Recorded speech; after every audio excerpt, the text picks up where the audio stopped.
Hello everyone. आज का topic infection control in clinical setting part 2 के ऊपर रहेगा।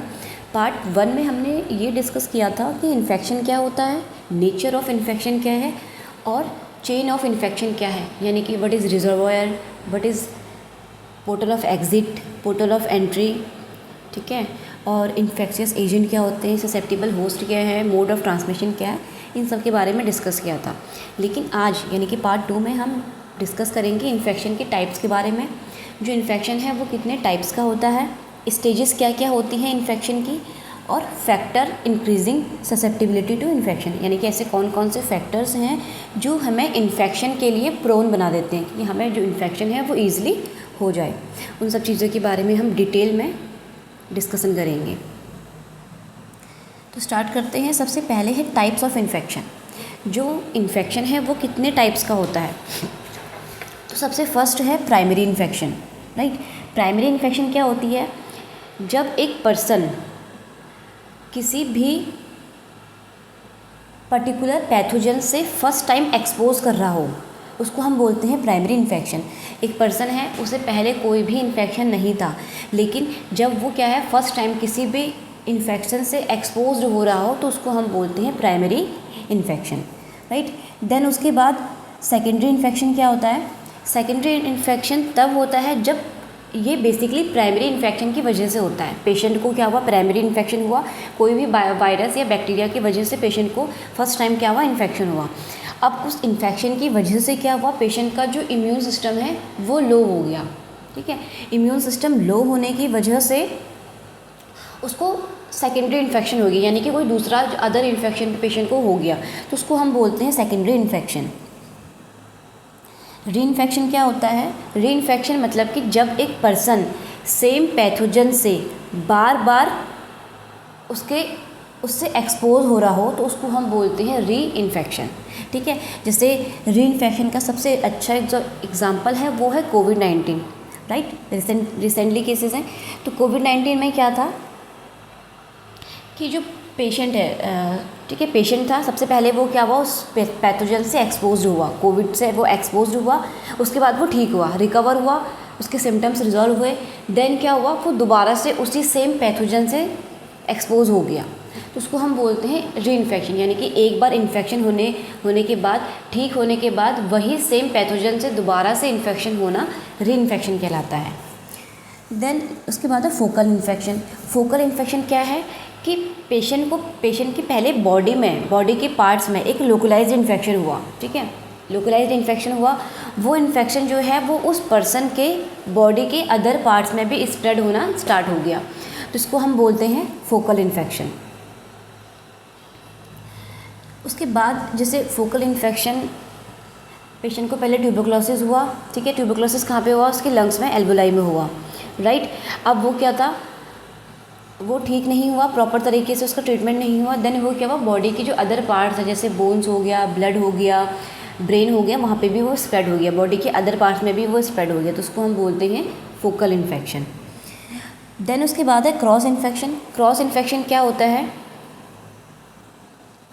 जब जो इन्फेक्शन है वो एक पर्सन से दूसरे पर्सन में, चाहे वो डायरेक्टली फैल रहा हो चाहे वो इनडायरेक्टली फैल रहा हो, किसी भी रूट से जो इन्फेक्शन है जब वो एक पर्सन से दूसरे पर्सन में फैलता है तो उसे हम बोलते हैं cross infection. Cross infection contaminated surface से भी हो सकता है, ऑब्जेक्ट से भी हो सकता है, और बॉडीली फ्लूइड से भी हो सकता है, राइट। जैसे कभी भी आप लोगों ने नोटिस किया होगा कि हमारे हॉस्पिटल्स में क्या होती हैं, यही बोलते हैं कि पेशेंट को क्रॉस इन्फेक्शन नहीं होना चाहिए, क्रॉस इन्फेक्शन नहीं होना चाहिए, राइट। तो क्या है कि जब इन्फेक्शन एक पर्सन से दूसरे पर्सन में स्प्रेड हो रहा हो, चाहे वो इनडायरेक्टली हो रहा हो चाहे वो डायरेक्टली हो रहा हो, कंटामिनेटेड सरफेस से हो रहा हो, ऑब्जेक्ट से हो रहा हो, या फिर बॉडीली फ्लूइड से हो रहा हो, तो उसको हम बोलते हैं क्रॉस इन्फेक्शन। उसके बाद है नोज़ोकोमियल इन्फेक्शन। नोज़ोकोमियल इन्फेक्शन क्या है, इसको हम हॉस्पिटल एक्वायर्ड इन्फेक्शन भी बोलते हैं। ये तब होता है जब पेशेंट हॉस्पिटल में स्टे करता है और स्टे करने के टाइम पे उसको क्या हो जाए, इन्फेक्शन हो जाए, तो उसको हम बोलते हैं नोज़ोकोमियल इन्फेक्शन।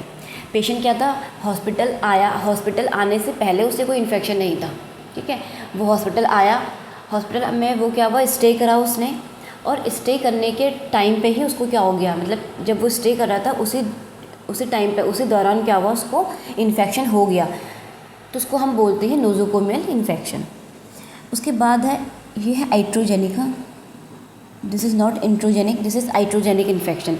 आइट्रोजेनिक इन्फेक्शन क्या होता है, देखो हेल्थ केयर प्रोवाइडर्स हैं जो क्या है, हेल्थ सर्विसेज प्रोवाइड करवाते हैं, ठीक है, हेल्थ केयर प्रोवाइड करवाते हैं। अगर उन्होंने पहले कोई इन्फेक्टेड पेशेंट को टच किया, ठीक है, जो इन्फेक्टेड पेशेंट उसको टच किया और टच करने के बाद उन्होंने अपने हैंड्स को वॉश नहीं किया और जो अदर पेशेंट है या फिर जो अदर पर्सन है उसको उन्होंने टच कर लिया, तो ये क्या है, आइट्रोजेनिक इन्फेक्शन है। यानी कि आपने किसी अफेक्टेड पेशेंट को टच करने के बाद अपनी जो हैंड हाइजीन है वो मेंटेन नहीं करी, हैंड वॉशिंग नहीं करी, और वही उन कंटामिनेटेड हैंड से आपने दूसरे पर्सन को टच कर लिया, उसको हम बोलते हैं आइट्रोजेनिक इन्फेक्शन। तो वो इन्फेक्शन क्या है, उस पेशेंट में भी ट्रांसफ़र हो जाएगा, इसी को हम बोलते हैं आइट्रोजेनिक इन्फेक्शन। उसके बाद है इंडोजेनिस इन्फेक्शन। इंडोजेनिस इन्फेक्शन क्या होती है, यानी कि वो इन्फेक्शन जो हमारी बॉडी, वो बैक्टीरियाज जो हमारी बॉडी के अंदर प्रेजेंट हैं और उन्हीं से हम अफेक्ट हो रहे हैं, इन्फेक्टेड हो रहे हैं, उनको हम बोलते हैं एंडोजेनिस इन्फेक्शन। एंडोजेनिस इन्फेक्शन का सबसे अच्छा जो एग्जांपल है वो है ई कोलाई। ई कोलाई यानी कि इस्चीरिया कोलाई। इस्चीरिया कोलाई क्या है, ये क्या है, हमारे नॉर्मली हमारे कोलोन में ये प्रेजेंट होता है, ठीक है।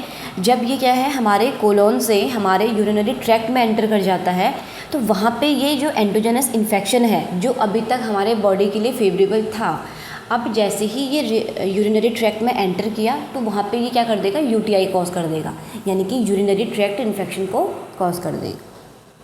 क्लियर। देन उसके बाद है एक्सोजेनस इन्फेक्शन। देखो एक्सोजेनस इन्फेक्शन क्या होती है, when a pathogens come from other source, ठीक है। इन्फेक्शन जो बैक्टीरिया है वो हमारी बॉडी के अंदर नहीं है।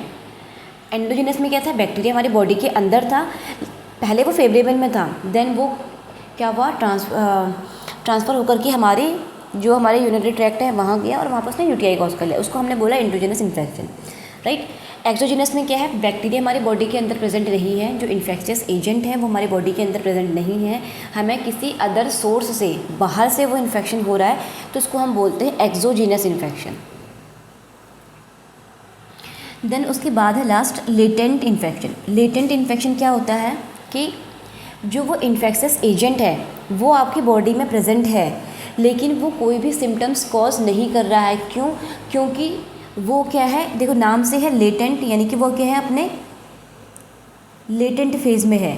लेटेंट बोलो या फिर डोरमेंट बोलो, ठीक है। तो वो क्या है, अभी अपनी या तो लेटेंट फेज़ में है या वो अपनी डोरमेंट फेज़ में है। अभी लेटेंट और डोरमेंट फेज़ क्या होती हैं, ठीक है, दोनों एक ही चीज़ है।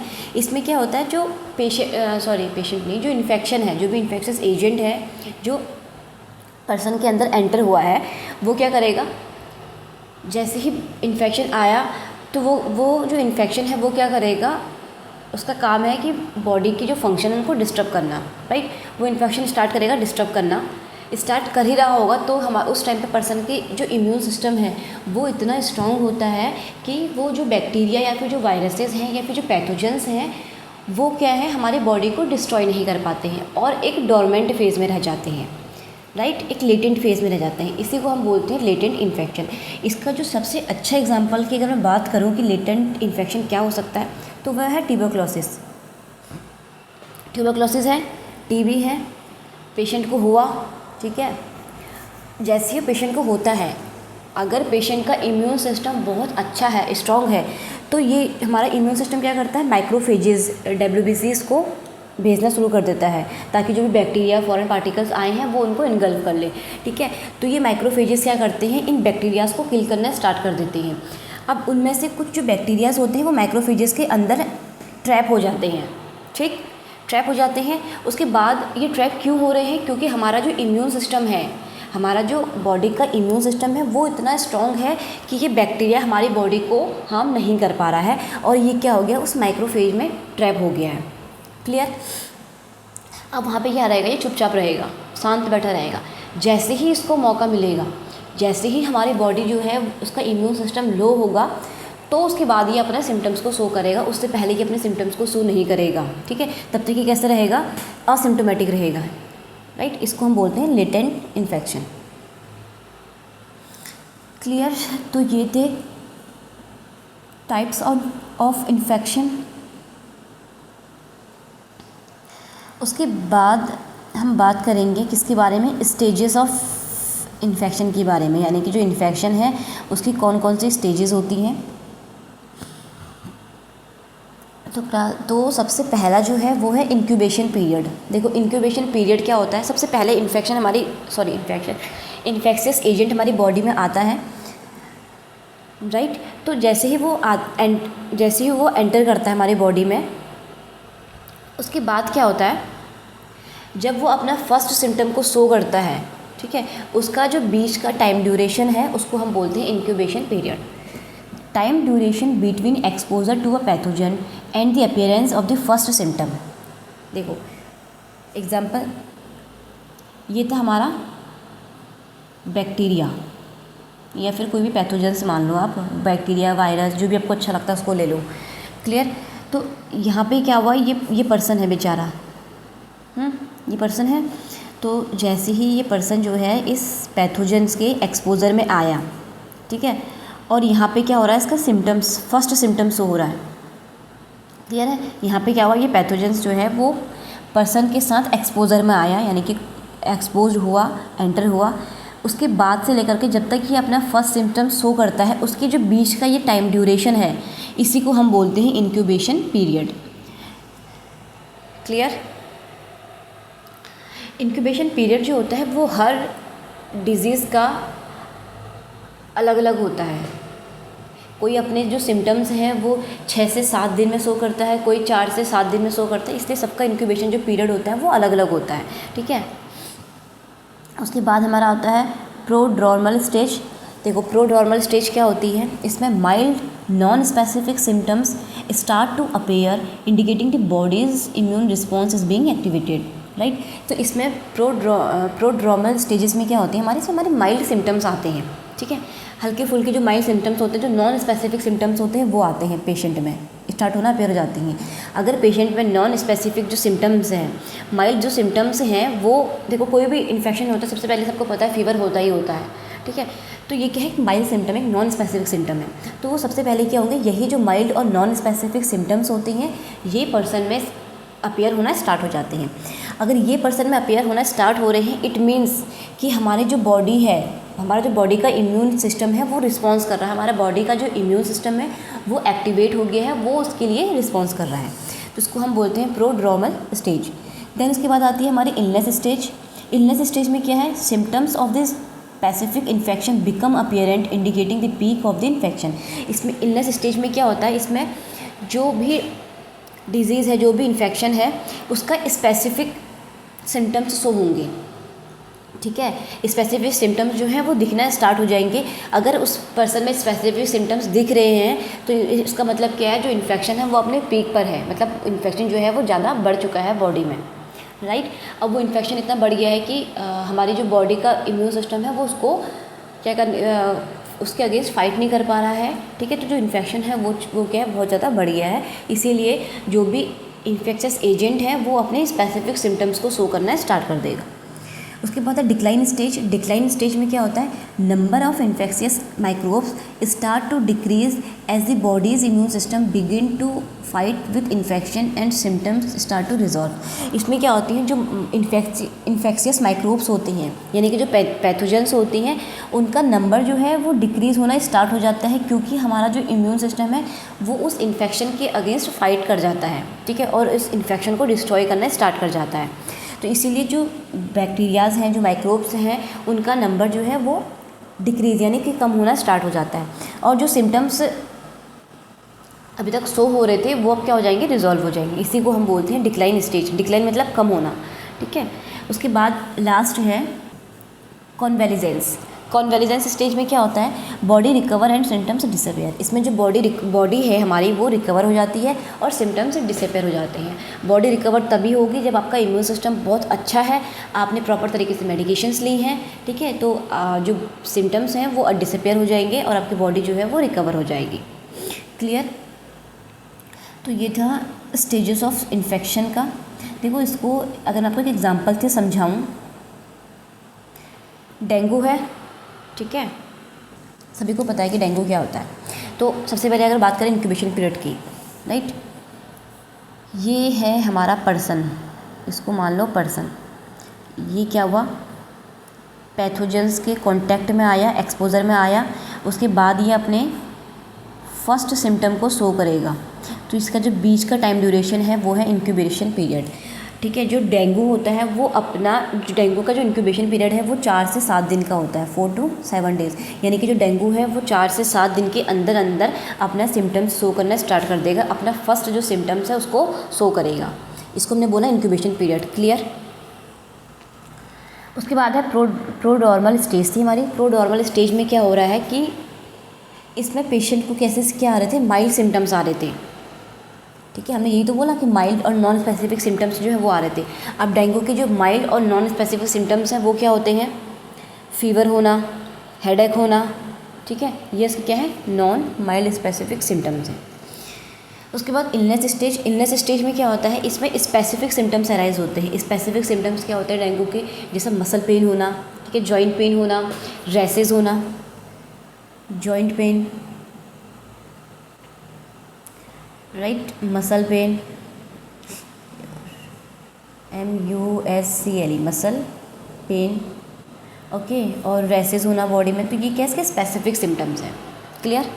उसके बाद क्या था, डिक्लाइन स्टेज। डिक्लाइन स्टेज में क्या आ रही है, हमारी जो बॉडी का इम्यून सिस्टम है वो उस जो बैक्टीरिया है उसको फाइट कर रहा है, उसको किल कर रहा है। अब उसको फाइट करेगा, उसको किल करेगा, तो उसके नंबर्स जो हैं, जो वो मल्टीप्लाई हुए थे वो अब धीरे धीरे कम होंगे, ठीक है। जो माइक्रोब्स हैं वो उनके नंबर डिक्रीज़ होना स्टार्ट हो जाएंगे, और जो सिम्टम्स शो हो रहे थे जैसे फीवर हो गया, हेडेक हो गया, रैसेस हो गया, जॉइंट पेन हो गया, ये सारी चीज़ें जो सिम्टम्स हैं वो धीरे धीरे अब क्या है, रिजॉल्व होना शुरू हो जाएंगे। उसके बाद हमारा लास्ट था कॉन्वेलिजेंस स्टेज। कॉन्वेलिजेंस स्टेज में क्या होता है, इसमें body recover and symptoms disappear. इसमें बॉडी जो होती है वो हमारी रिकवर कर जाती है, और जो भी सिम्टम्स अभी जो हल्के फुल्के बच जाए वो भी रिजॉल्व हो जाते हैं, वो भी क्या होते हैं, ख़त्म हो जाते हैं, ठीक है। तो यह है स्टेजेस ऑफ इन्फेक्शन। ये तो अगर इसको ग्राफ में रिप्रेजेंट करने की बात आई तो कैसे करेंगे, this is the graph of stages of infection. ये इन्फेक्शन था, ठीक है। इंक्यूबेशन पीरियड क्या था, सबसे पहले जो इन्फेक्शन है जब वो पर्सन के कांटेक्ट में आता है, कांटेक्ट में आया, एक्सपोज हुआ, और वहाँ से लेकर के जब तक वो अपना फर्स्ट सिम्टम शो नहीं करता उसको हमने बोला था इंक्यूबेशन पीरियड। उस जो बीच का टाइम ड्यूरेशन था उसको हमने बोला incubation period. Then prodromal period. Prodromal period में क्या था, वो इन्फेक्शन आ तो गया, अब वो क्या करेगा, अपने जो नॉन स्पेसिफिक माइल्ड सिम्टम्स होते हैं उनको शो करेगा। फिर अब देखो ये ग्राफ दिख रहा है आपको, ऐसे ऊपर की ओर बढ़ रहा है, राइट, फिर ऐसे नीचे की ओर जा रहा है। तो ये ग्राफ क्या है, इन्फेक्शन आया, देन क्या हुआ, प्रोडॉर्मल स्टेज आई, यानी कि जिसमें माइल्ड स्पेसिफिक सिम्टम्स आई, उसके बाद पीरियड ऑफ इलनेस आएगी। पीरियड ऑफ इलनेस में क्या होता है, जो बैक्टीरिया है वो, यानी कि बैक्टीरिया भी क्या है, अपने पीक पर है, वो अपने स्पेसिफिक सिम्टम्स को शो करना स्टार्ट कर देगा। मतलब पीक पे है, इसका मतलब कि हमारी जो बॉडी का इम्यून सिस्टम है वो बहुत ज़्यादा वीक है, वो उस बैक्टीरिया के अगेंस्ट फाइट नहीं कर पा रहा है। तो जो बैक्टीरिया है, ये जो वायरसेस हैं, वो अपने स्पेसिफिक सिम्टम्स को शो करना स्टार्ट कर देगा, राइट। देन अब ये ग्राफ आपको दिख रहा है नीचे की ओर गिर रहा है, तो ये गिर कैसे रहा है, हम हॉस्पिटल गए, दिखाया, चेकअप कराया, हमने मेडिकेशंस ली, राइट। मेडिकेशंस लेने के बाद जो हमारा इम्यून सिस्टम है वो स्ट्रॉन्ग हुआ, उसने उस बैक्टीरिया के अगेंस्ट फाइट करना स्टार्ट किया, और जो उसके नंबर्स हैं उनको कम करना शुरू कर दिया, तो इसको हम बोलते हैं पीरियड ऑफ डिक्लाइन। यहाँ से क्या हुआ, ग्राफ नीचे जा रहा है, यानी कि जो माइक्रोब्स का नंबर है वो भी नीचे की ओर घटता जा रहा है, डिक्रीज़ होता जा रहा है। इसमें जो सिम्टम्स होते हैं वो डिसअपेयर होना स्टार्ट हो जाते हैं, ठीक है, शुरू हो जाते हैं, पेशेंट जो है वो ठीक होना शुरू हो जाता है। देन लास्ट हमारा था पीरियड ऑफ कन्वेलिजेंस।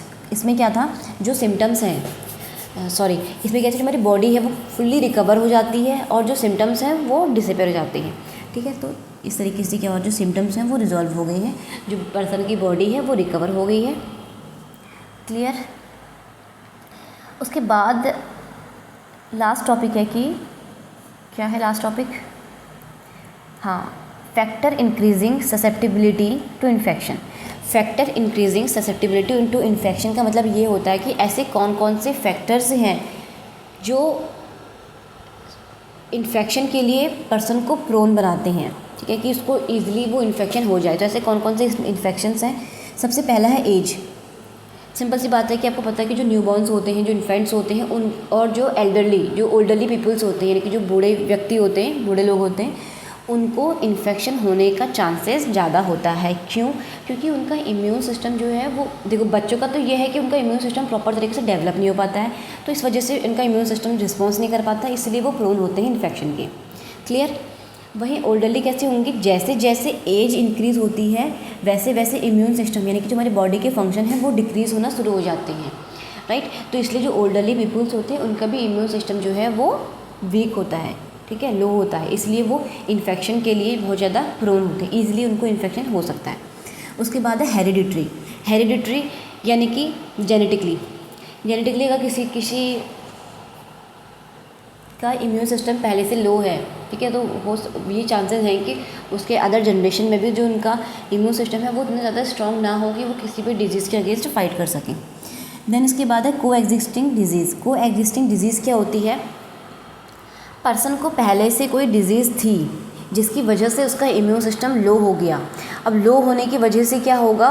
कोई भी अदर इन्फेक्शन उसको ईजिली हो सकता है, राइट। जैसे एक एग्जांपल दूँ, डायबिटीज़ मेलाइटस, HIV, जो एड्स वाले जो पेशेंट होते हैं वो, उनका इम्यून सिस्टम पहले से ही इतना लो होता है कि उनको और कोई भी इन्फेक्शन ईजिली हो सकता है। उसके बाद है मेडिकेशन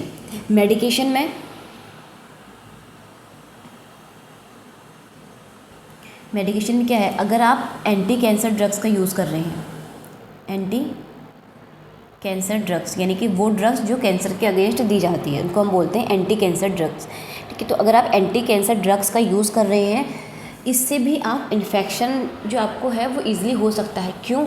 ये जो एंटी कैंसर ड्रग्स होती हैं ये क्या करती हैं? WBCs का डिप्लीशन होना स्टार्ट कर देती हैं, ठीक है, WBCs का डिप्लीशन होना स्टार्ट कर देती है, यानी कि जो WBCs हैं उनका जो नंबर है वो डिक्रीज़ होता चले जाता है, ठीक है। WBCs जो हैं वो कम होती चली जाती है हमारी बॉडी में। और आपको पता है कि जो वाइट ब्लड सेल्स हैं यही हमारा इम्यून सिस्टम बनाती हैं। तो जब यही नहीं होंगी तो कोई भी इन्फेक्शन तो होना ही होना है। क्लियर?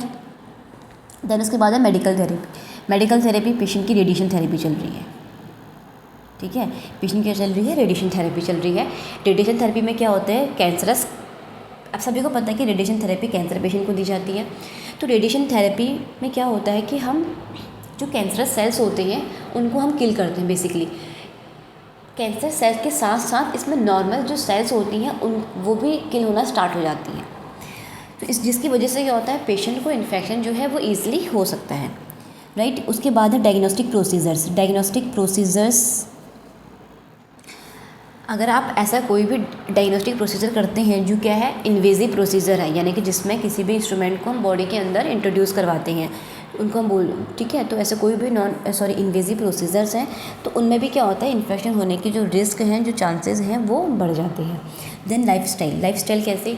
आपकी लाइफस्टाइल बहुत ज़्यादा क्या है? सेडेंटरी लाइफस्टाइल है, आप स्मोकिंग करते हो, ठीक है, अल्कोहल का यूज़ करते हो, सारी चीज़ें यूज़ करते हो, तो ये क्या करती है? हमारे इम्यून सिस्टम को लो कर देते हैं। देन स्ट्रेस, पर्सन अगर स्ट्रेस लेगा तो उसकी मेंटल हेल्थ डिस्टर्ब हो जाएगी, तो फिज़िकल हेल्थ का डिस्टर्ब होना तो तय ही है। क्यों? क्योंकि हमारा मेंटल हेल्थ यानी कि अगर हमारा ब्रेन, हमारे जो नर्वस सिस्टम है, हमारा जो ब्रेन है, हमारा जो मेंटल कंडीशन है, अगर वो ठीक नहीं हो पाएगी तो ब्रेन क्या है? राजा है पूरी बॉडी का, ठीक है, वो क्या है? किंग है। अगर वही चीज़ ख़राब हो गई तो बाकी जो बॉडी है वो अपना काम कैसे कर पाएगी, राइट। तो अगर स्ट्रेस है तो वो भी इन्फेक्शन को इंक्रीज़ कर सकता है, मतलब इन्फेक्शन पेशेंट को ईजिली हो जाए वो चीज़। तो उसके बाद है हाइजीन प्रैक्टिसेस का मीन्स कि आप जो है वो प्रॉपर हाइजीन को फॉलो नहीं कर रहे हैं, आप प्रॉपर हाइजीन प्रैक्टिसेस को फॉलो नहीं कर रहे हैं, आप हैंड वॉशिंग नहीं कर रहे हैं, ठीक है, बिना हैंड वॉश करे बस कुछ भी खा लिया है ना, ये सारी चीज़ें चल रही हैं, तो इससे क्या होगा? आप इजीली इन्फेक्शन आपको हो सकता है। देन उसके बाद है न्यूट्रिशनल स्टेटस। अगर आप प्रॉपर तरीके से अपनी डाइट को फॉलो, खाना नहीं खा रहे हैं, प्रोटीन डाइट नहीं ले रहे हैं, ठीक है, तो क्योंकि एंटीबॉडी क्या है? टाइप का हमारा प्रोटीन ही है, राइट। अगर आप प्रोटीन्स को नहीं ले रहे हैं तो न्यूट्रिशनल स्टेटस भी, अगर आप माल नरिश्ड हैं तो वो कहीं ना कहीं एक फैक्टर बन सकता है कि आपका इम्यून सिस्टम लो हो जाए और आपको इन्फेक्शन ईजिली हो जाए। क्लियर? तो ये था कि टाइप्स ऑफ इन्फेक्शन क्या होती हैं, स्टेजेस ऑफ इन्फेक्शन क्या है, एंड लास्ट हमने बात करी थी factor increasing susceptibility to infection. Okay, so I hope कि आपको ये वीडियो समझ आई होगी। Thank you.